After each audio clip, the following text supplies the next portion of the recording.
క్లైమాక్స్కి చేరిన కవిత కహాని బీఆర్ఎస్ నుంచి పంపేందుకు ప్రిపరేషన్స్ ఇక అయింది.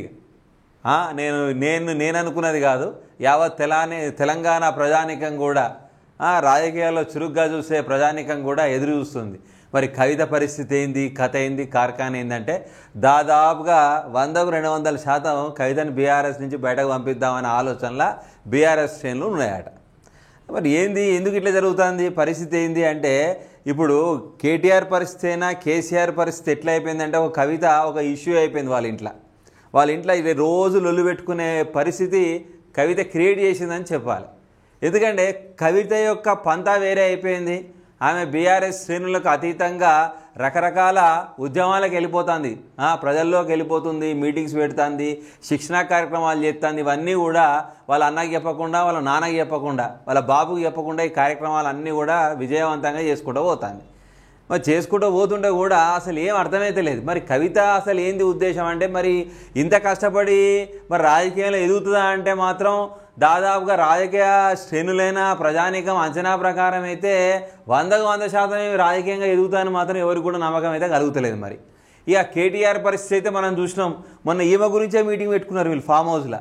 ఎవరెవరు మన కేటీఆర్ గారైనా హరీష్ రావు గారైనా కొంత ప్రముఖ బీఆర్ఎస్ పార్టీ శ్రేణులంతా కలిసిపోయి మళ్ళా నాయనతో కూర్చున్నారు. మరి నాన్న పరిస్థితి ఏంది, ఒక ఇట్లా అవుతుంది అని చెప్పేసి కవిత ఇష్యూ మీద కూడా ఫామ్ హౌస్లో మాట్లాడుకున్నారు. అంటే దాదాపుగా కవిత ఇష్యూ ఎట్లా అయిపోయిందంటే వీళ్ళ బీఆర్ఎస్ పార్టీలో ఒక తలకాయ నొప్పి అయిపోయింది ఆమె చేస్తున్న కార్యక్రమాలు బీఆర్ఎస్కి ఎప్పుడు కూడా సపోర్టెడ్గా లేవు. ఇప్పుడు వాళ్ళ పరిస్థితి ఏంటంటే ఇప్పుడు అధికార పార్టీ కాంగ్రెస్ పార్టీ ఏమో స్థానిక ఎన్నికలని, బీసీ రిజర్వేషన్ అని వాళ్ళు ప్రజలలోకి సొచ్చుకుంటూ పోతున్నారు. ఇక నెక్స్ట్ ఇప్పుడు కొత్తగా ఆమె ఎవరు మన పాదయాత్రలని ఇవన్నీ చేసుకుంటూ కూడా ప్రజల దగ్గరికి వాళ్ళు వెళ్ళిపోతారు. మరి వీళ్ళ పరిస్థితి ఏంది, ఇంకా ప్రజల దగ్గరికి వీళ్ళు ఎప్పుడు పోతారు? మళ్ళీ వీళ్ళకి ఇంకో పెద్ద తలకాయ నొప్పింది, ఒక గొర్రెల స్కామ్ అని, తర్వాత కాళేశ్వరం స్కామ్ అని. ఈ స్కామ్లతో కూడా చిన్నగా స్కామ్ వచ్చిందంటే కథం కేసీఆర్ వట్టిగానే భయపడతాడు. అందులో ఉన్నటువంటి హరీష్ రావును తర్వాత ఇక ప్రముఖ లీడర్లను అందరినీ అక్కడికి పిలిపించుకుంటుండు. మరి ఎట్లా బయటపడదాం, ఏంది పరిస్థితి, మరి రేపు పొద్దున మన రాజకీయ భవిష్యత్తు మన పరిస్థితి ఏందని చెప్పేసి ఇట్లుంటే ఇక్కడ కవితది ఏమైపోయిందంటే దాదాపుగా ఈమె ఉద్దేశం ఏంటంటే ఈమె భవిష్యత్తు తర్వాత కేటీఆర్ భవిష్యత్తు, వీళ్ళ అన్న భవిష్యత్తు రాజకీయంగా ముందుకు పోయేటట్టుగా అయితే కనబడతలేదు. తెర మీద వీళ్ళిద్దరిది ఒకరిపైన ఒకరు విమర్శలే అవుతున్నాయి. ఇప్పుడు తక్కువే మాట్లాడలే. కవిత గారు కూడా నేను ప్రెస్ మీట్లో కొందరు బీఆర్ఎస్ ప్రముఖ లీడర్లు నన్ను పార్టీ నుంచి తీసేయాలని, నా రాజకీయ జీవితాన్ని అనగదొక్కాలని చూస్తుర్రు, వాళ్ళు నన్ను ఏం చేయలేరు, వాళ్ళు లీడర్స్ వాళ్ళు అన్నట్టుగా వ్యాఖ్యానం చేసింది. ఎక్కడ కూడా భయపడలేదు, జంకలేదు. ఆమంటూ ఒక ప్రత్యేక కాడర్గా ఏమో వెళ్ళిపోతుంది. ఈరోజు మనం బ్రీఫ్గా ఈ వార్తను చూసినట్టయితే బీఆర్ఎస్ నుంచి పంపేందుకు ప్రిపరేషన్స్ అట. దాదాపు వాళ్ళు ఇక ఈ బీఆర్ఎస్ పార్టీ నుంచే ఏమైనా బయటకు పంపిద్దామని చెప్పేసి మొత్తానికైతే ఒక ప్రిపరేషన్లో ఉన్నారట. మరి ఏంది వీళ్ళ పరిస్థితి? ఈమె పరిస్థితి పార్టీకి సంబంధం లేని ఎమ్మెల్సీ వ్యాఖ్యలపై స్పందించిన పార్టీ ఇప్పుడు ఏకంగా కవిత టార్గెట్గా మొదలైన విమర్శలు, అదే పనిగా ఒకరి తర్వాత మరొకరు తనపై కొందరిని ఉసిగొల్పుతున్నారని కవిత ఆవేదన, పేర్ల ప్రస్తావించకుండానే నేతలపై ఆగ్రహం, శునకానందం పొందుతున్నారని మండిపాటు. కవిత వ్యాఖ్యల తర్వాత హీటెక్కిన బీఆర్ఎస్ పాలిటిక్స్ వెలగొట్టేందుకు ఇదే సరైన సమయమా? ఆమె పార్టీని వీడితే లాభం ఎవరికి లాభం? ఎవరికి లాభం లేదు. పార్టీకి లాభం లేదు, ఆమెకి లాభం లేదు. ఏదైనా సరే ఒక సాగుతుంది, కలిసి ఉంటే కలదు సుఖం. ఒక పార్టీ లోపల పెద్దన్న ఉండాలి, తమ్ముడు ఉండాలి, అన్న ఉండాలి.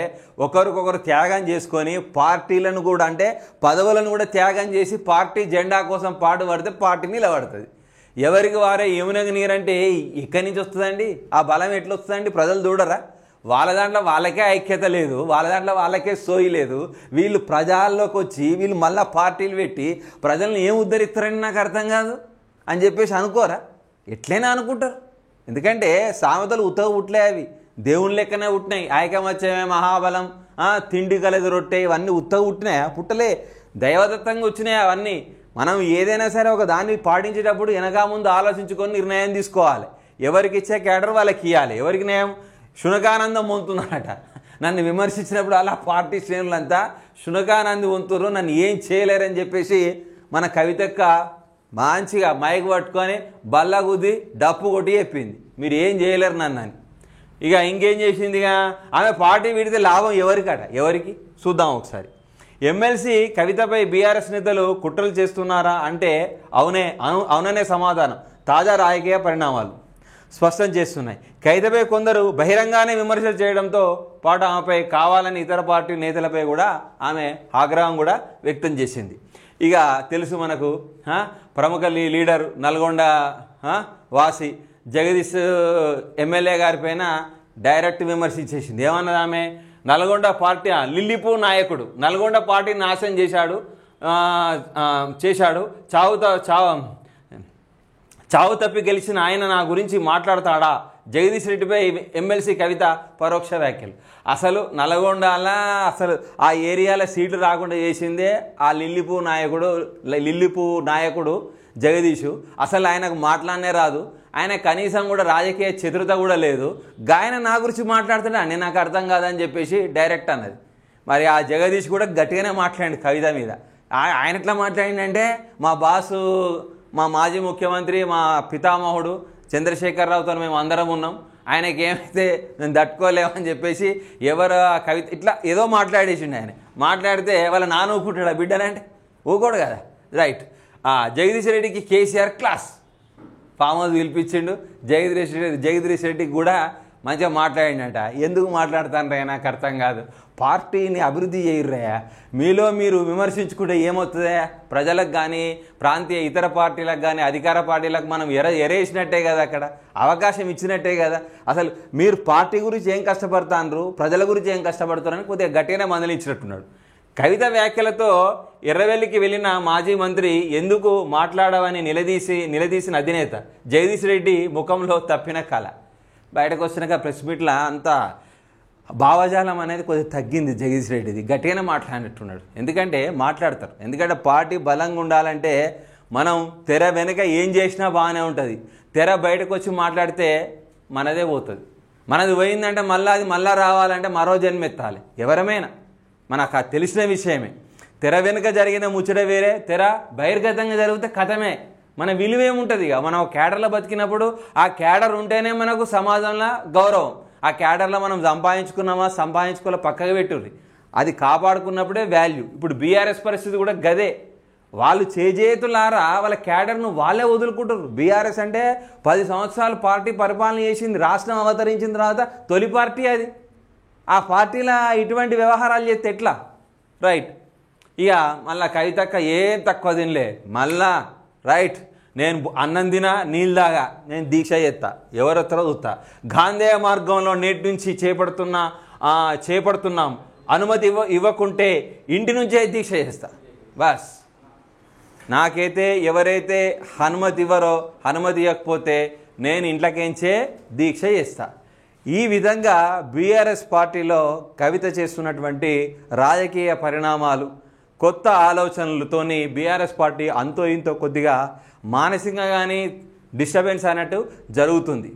మరి బీఆర్ఎస్ పార్టీ శ్రేణులు మరి మన పార్టీ నుంచి సుదీర్ఘంగా బహిష్కరిస్తారా, మరి పార్టీలో కొనసాగిస్తారా, ఇంకా ఎలాంటి పిలుపు కానీ ఏం కానీ కూడా బీఆర్ఎస్ పార్టీ శ్రేణుల నుంచి రాలేదు.